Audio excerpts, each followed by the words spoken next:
Olá, sejam bem-vindos à Escola Bíblica do podcast do projeto Orai Sem Cessar. Eu sou Michele Munaretti e se for o seu primeiro contato com o projeto Orai Sem Cessar, te convido a conhecer as orações dos Salmos no site www.projetoraissemcessar.com ou na nossa página do Facebook e Instagram. Ouça também no Spotify. Vamos começar a nossa Escola Bíblica estudando os Evangelhos. Você sabia que os Evangelhos foram escritos durante o tempo do Império Romano, que começou com uma comunidade de várias pequenas cidades por volta do ano de 753 a.C.? Depois de 500 anos de guerras, tornou-se no poderoso Império Romano. Seu primeiro imperador chamava-se Augusto.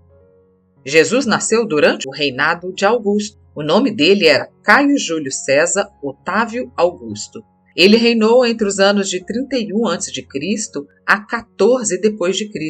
Mais ou menos uns 41 anos foi o seu reinado.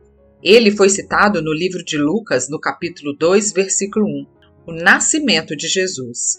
E aconteceu naqueles dias que saiu um decreto da parte de César Augusto para que todo mundo se alistasse. Augusto foi um título conferido pelo Senado no ano de 27 a.C., significando sublime, venerando. Jesus morreu e ressuscitou durante o reinado do imperador Tibério, que reinou entre os anos de 14 a.C. a 37 d.C. A Palestina esteve sob o jugo dos romanos do ano de 63 a.C. até o ano de 135 d.C. Quando Jesus nasceu, o rei da Judéia era Herodes o Magno. A Judéia é a parte montanhosa do sul de Israel, entre a margem oeste do Mar Morto e o do Mar Mediterrâneo. Ela se estende até o norte, até as colinas de Golã, e ao sul até a faixa de Gaza, correspondendo aproximadamente à parte sul da Cisjordânia. A faixa de Gaza é um território que, com a Cisjordânia, forma a Palestina. Está localizada no Oriente Médio, entre os países de Israel e Egito, na costa do Mar Mediterrâneo. Agora nós podemos entender o motivo de toda aquela desavença entre os povos que vivem na região da Palestina, não é mesmo? As condições econômicas e sociais do primeiro século eram semelhantes às do século atual. Dentro da sociedade pagã e judaica havia uma aristocracia opulenta. Os judeus ricos eram os sacerdotes e os rabinos. Os pagãos ricos eram os proprietários e políticos. A sociedade pagã era composta de classe média, plebe, que são as pessoas comuns e pobres, escravos e criminosos. Augusto preparou o mundo para um avivamento literário. A literatura clássica foi desenvolvida durante esse tempo. As artes se desenvolveram, floresceram, principalmente a música e a arte dramática. Ainda hoje, Roma é conhecida por suas façanhas arquitetônicas, como o Panteão, o Coliseu e outras construções admiráveis. O Panteão é considerada a obra arquitetônica mais bem conservada da Roma antiga e é uma das principais atrações da capital italiana. Panteão significa todos os deuses em grego, também conhecido como Panteão de Agripa. Nada mais é do que o monumento romano mais bem preservado, tanto em estrutura como em revestimentos e ornamentos. A construção foi inaugurada por volta do ano de 27 a.C., durante o reinado do imperador Augusto. Agora vamos falar um pouquinho do mundo religioso. Quais eram as religiões do Império Romano? Uma das facetas da religião deles era o animismo. A religião primitiva de Roma nos primeiros dias do Império Romano. Os fazendeiros adoravam os deuses da terra, do céu, da colheita, da floresta. Já o militar adorava os deuses de origem grega, Júpiter, o deus do céu, Netuno, o deus do mar, Plutão, o deus da região dos mortos e dos infernos. No livro de Atos, no capítulo 19, conta um pouco sobre essa adoração dos deuses gregos. Está escrito assim: E Deus, pelas mãos de Paulo, fazia maravilhas extraordinárias, de sorte que até os lenços e aventais se levavam do seu corpo aos enfermos, e as enfermidades fugiam deles. e os espíritos malignos saíam. E alguns dos exorcistas judeus ambulantes tentavam invocar o nome do Senhor Jesus sobre os que tinham espíritos malignos, dizendo: Esconjuro-vos por Jesus, a quem Paulo prega. Os que faziam isto eram 7 filhos de Seva, judeu principal dos sacerdotes. Respondendo, porém, o espírito maligno disse: Conheço a Jesus e sei bem quem é Paulo, mas vós, quem sois? E saltando neles o homem que tinha o espírito maligno, e assenhorando-se de 2, pôde mais do que eles, de tal maneira que nus e feridos fugiram daquela casa. E foi isso notório a todos os que habitavam em Éfeso, tanto judeus como gregos, e caiu temor sobre todos eles. E o nome do Senhor Jesus era engrandecido. Muitos dos que tinham crido vinham confessando e publicando seus feitos. Também muitos dos que seguiam artes mágicas trouxeram seus livros e os queimaram na presença de todos.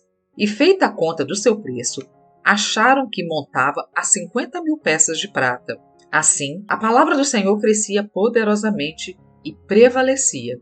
E cumpridas essas coisas, Paulo propôs em espírito ir a Jerusalém, passando pela Macedônia e pela Caia, dizendo: Depois que houver estado ali, importa-me ver também Roma. E enviando à Macedônia 2 daqueles que o serviam, Timóteo e Erasto, ficou por algum tempo na Ásia. Naquele mesmo tempo, houve um não pequeno alvoroço acerca do caminho, porque um certo ourives da prata, por nome Demétrio, que fazia de prata nichos de Diana, dava não pouco lucro aos artífices, aos quais, havendo-os ajuntado com os oficiais de obras semelhantes, disse: Varões, vós bem sabeis que deste ofício temos a nossa prosperidade. E bem vedes e ouvis que não só em Éfeso, mas em toda a Ásia, este Paulo tem convencido e afastado uma grande multidão, dizendo que não são deuses os que se fazem com as mãos. Não somente ao perigo de que nossa profissão caia em descrédito, mas também de que o próprio templo da grande deusa Diana seja estimado em nada, vindo a majestade daquela que toda a Ásia e o mundo veneram a ser destruída. Ouvindo isto, encheram-se de ira e clamaram, dizendo: Grande é a Diana dos Efésios. E encheu-se de confusão toda a cidade, e unânimes correram ao teatro, arrebatando a Gaio e Aristarco, macedônios, companheiros de Paulo na viagem. Outra modalidade da religião do Império Romano era o culto ao imperador.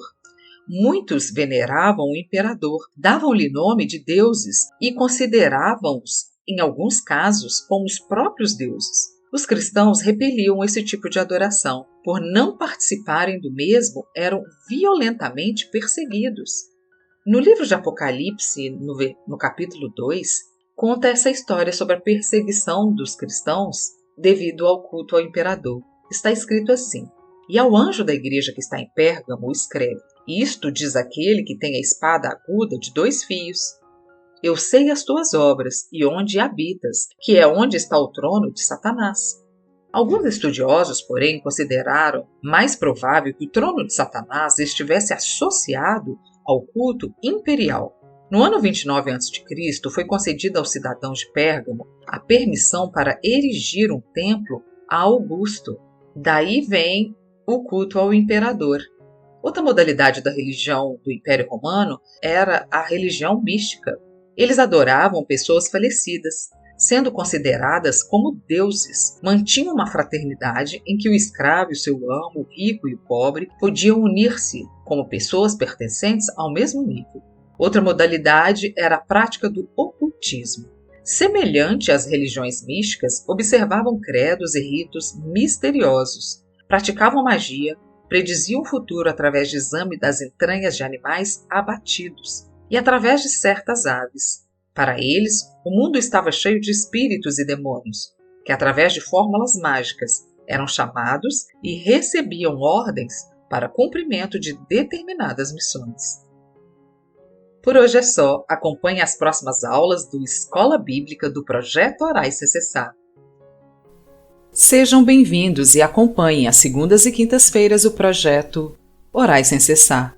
Se você quer fazer um pedido de oração ou ter acesso a todas as orações escritas e aos episódios gravados, siga a página do Projeto Orais Sem Cessar no Facebook ou entre no site www.projetoraissemcessar.com. Te vejo lá!